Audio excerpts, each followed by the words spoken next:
ઓમ નમઃ શિવાય. અધ્યાય 17 મહાકાલ મહિમા. સૂતજી બોલ્યા, મેં મહાકાલની ઉત્પત્તિ તમને કહી સંભળાવી. હવે તેનો અદ્ભુત મહિમા હું તમને સંભળાવું છું.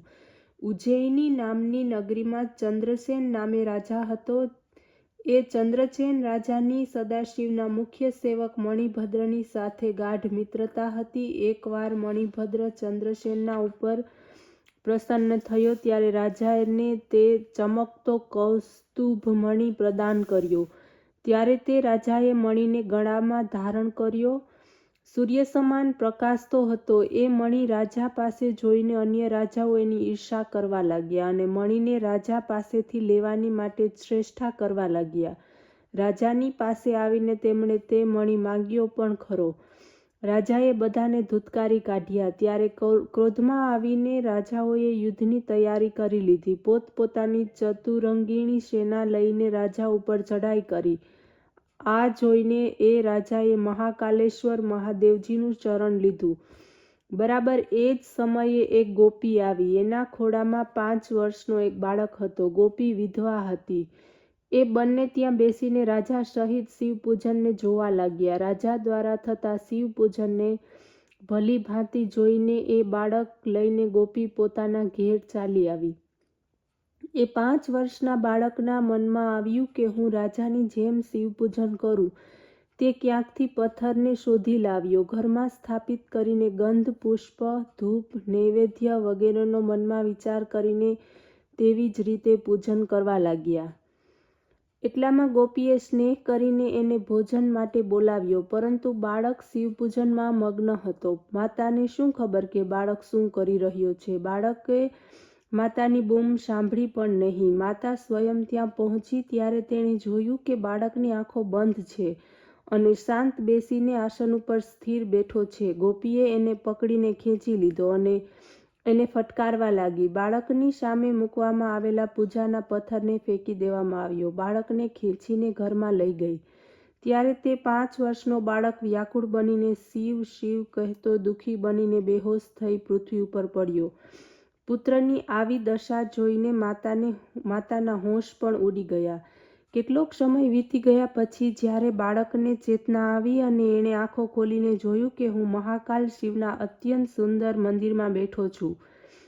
એ મંદિરની મધ્યમાં સદાશિવનું રત્નમય જ્યોતિર્લિંગનું સ્થાન છે. આવું જોઈને આશ્ચર્ય કરતા તે સદાશિવને વારંવાર પ્રણામ તેમજ પ્રાર્થના કરતા પોતાના મનમાં અત્યંત પ્રસન્ન થયો અને ભગવાન શિવનું ધ્યાન કરતા પોતાના ઘરની તરફ આવ્યો. ત્યાં પોતાને રહેવા માટે ઘણું સુંદર ઘર જોઈને તે આશ્ચર્યમાં પડી ગયો. પછી માતા તરફ જોવા લાગ્યો. એની માતા તો અમૂલ્ય આભૂષણ ધારણ કરીને રત્નજડિત પલંગ ઉપર સૂઈ રહી હતી. ત્યારે બાળકે પ્રસન્ન થઈને જગાડી અને એને સદાશિવની પ્રસન્નતાના સમાચાર સંભળાવ્યા. ગોપી આ સાંભળીને જોઈને પ્રસન્ન થઈ ગઈ. આ બાજુ રાજાનો શિવપૂજનનો નિયમ પૂરો થયો તો ગોપી પર શિવજીની કૃપાના સમાચારની રાજાને જાણ થઈ. રાજા પોતાના મંત્રીઓને સાથે લઈને ગોપીના ઘરે પહોંચ્યા. ત્યાં ભગવાન શંકરની કૃપાનો પ્રભાવ જોઈને એના આશ્ચર્યની સીમા ન રહી.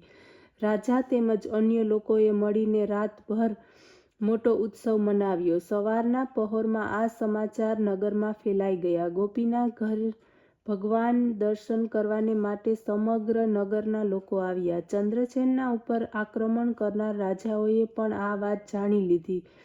એમણે માની લીધું કે આ ઉજ્જૈની નગરી પર સદાશિવની પરમ કૃપા છે. આ નગરીના મહારાજા ચંદ્રસેન મહાકાલેશ્વર શિવજીના પરમ ભક્ત છે. એને અમે કદી પણ જીતી નહીં શકીએ. એની મિત્રતા કરવામાં જ અમારું કલ્યાણ છે. આ પ્રકારનો વિચાર કરવાથી પોતાના અસ્ત્ર શસ્ત્ર વગેરેનો ત્યાગ કરીને રાજા લોકો ગોપીના ઘેર શિવજીના દર્શન કરવાને માટે ગયા. ત્યાં બાળકની ભક્તિ તેમજ સદાશિવનું જ્યોતિર્લિંગ જોઈને સર્વને આનંદ થયો. રાજા ચંદ્રસેનની સાથે પણ એમની મિત્રતા થઈ.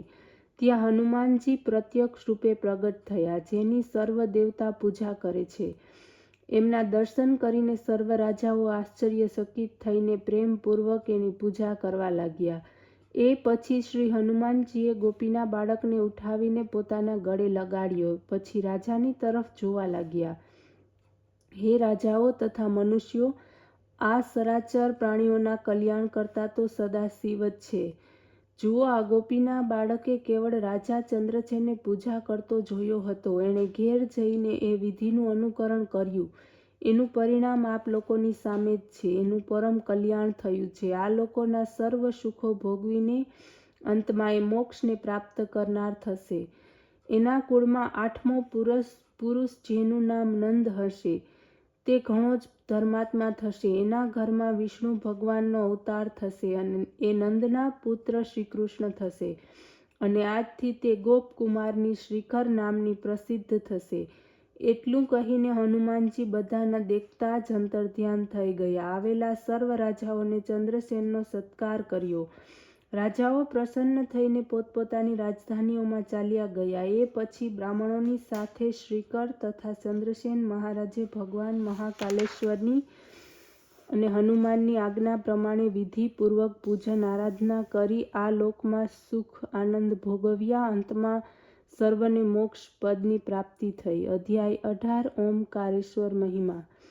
સૂતજી બોલ્યા, હે બ્રાહ્મણો, હવે હું પરમેશ્વર નામના શિવ જ્યોતિર્લિંગનું વર્ણન કરું છું, જે ઓમકાર નામના પરમ પવિત્ર તીર્થમાં બિરાજિત છે.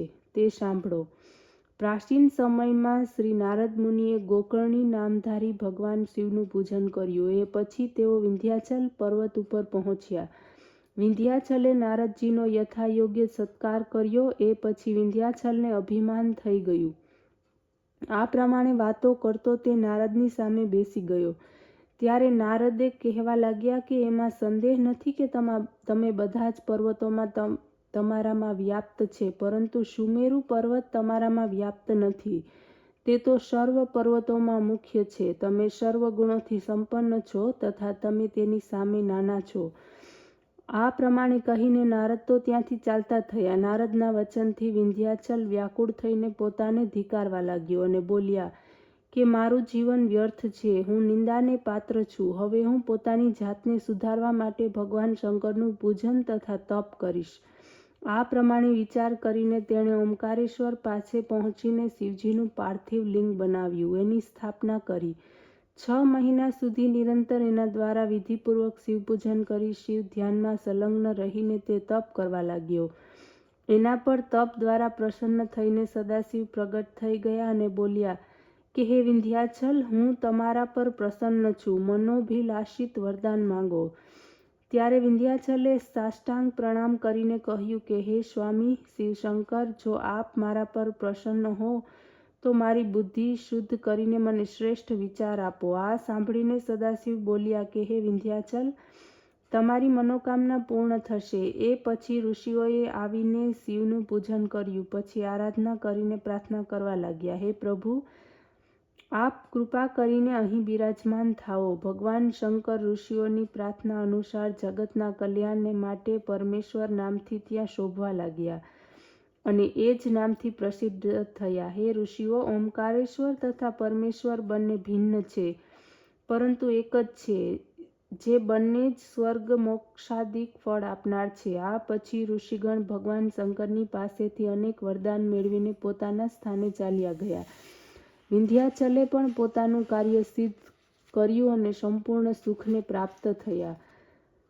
અધ્યાય 19 કેદારેશ્વર મહિમા. સૂતજી બોલ્યા, હે ઋષિગણ, આપ જાણો છો કે ભગવાન વિષ્ણુના અવતાર રૂપ નર નારાયણે બદ્રિકા આશ્રમમાં જઈને તપ કર્યું હતું. ભગવાન શંકરે એમની પ્રાર્થનાથી હંમેશા પાર્થિવલિંગ રૂપમાં પ્રગટ થઈ નારાયણની પૂજાનો ઘણો સમય સ્વીકાર કરતા આ પ્રમાણે ઘણો સમય વ્યતીત થઈ ગયો.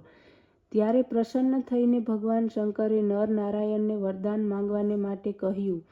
તેમણે સાંભળીને કહ્યું કે હે સ્વામી, જો આપ રાજી છો તો અમારી પ્રાર્થનાથી આપ સામાન સ્વરૂપે અહીં બિરાજમાન થાઓ.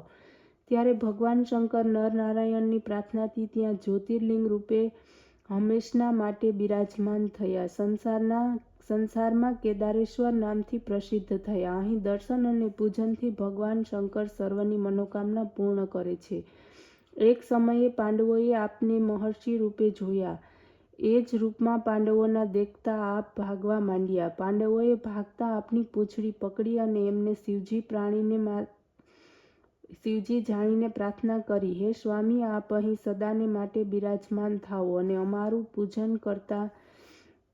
અમે આપનું પૂજન કરતા રહીએ. પાંડવોની પ્રસન્નતાથી આપ અહીં જ બિરાજિત થયા. વિધિપૂર્વક પાંડવોએ એમનું પૂજન કર્યું, જેનાથી એમના સર્વ સંકટ નિવૃત્ત થયા. પોતાની ઈચ્છા પ્રમાણે ફળની પ્રાપ્ત કરી. હે ઋષિઓ, ત્યારથી પોતાના ભક્તની ઈચ્છાઓ શિવજી પૂર્ણ કરે છે. જે પુરુષ આવાગમનના ચક્રથી છૂટીને મોક્ષ મેળવીને ચાહના રાખે છે, તો એણે કેદારેશ્વર ભગવાનનું દર્શન તથા પૂજન અવશ્ય કરવું જોઈએ. ઓમ નમઃ શિવાય.